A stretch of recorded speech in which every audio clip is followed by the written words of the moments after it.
I was called into ministry after my freshman year at Ouachita, and it happened after working at Arkansas Baptist Assembly, or Siloam. And it's one of these things that I will never forget the moment that I felt called into ministry. It was on a weekend when everyone was gone, and I was sitting in the auditorium setting some things up for the next week of camp. And I can very vividly just remember that moment of realizing that God was calling me into ministry.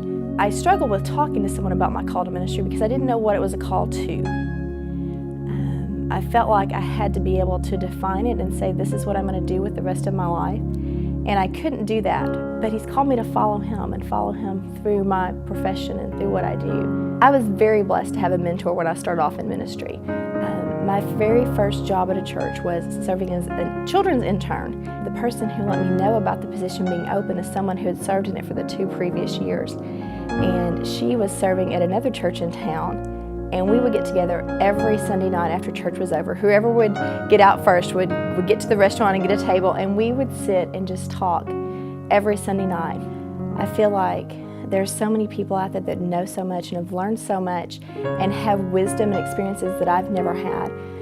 So to learn from them and to hear from them, even if I don't agree, or even if it's something I would never try, I really value learning from other people. And it's just great to have that person that I know I can turn to the drop of a hat and say, can you pray about this? Or can you just talk me through something that's going on? You know, it's easy to look back and see how God has used the experiences that He's given you in ways that you never dreamed. I never knew that growing up in a small church in rural Arkansas that some of the skills and some of the things that I learned there would be used later on in ministry. So I really appreciate the fact that I was put in some leadership positions, even positions that I was nervous about or didn't want to be in. What I would tell someone who's just starting out is trust God's call on your life.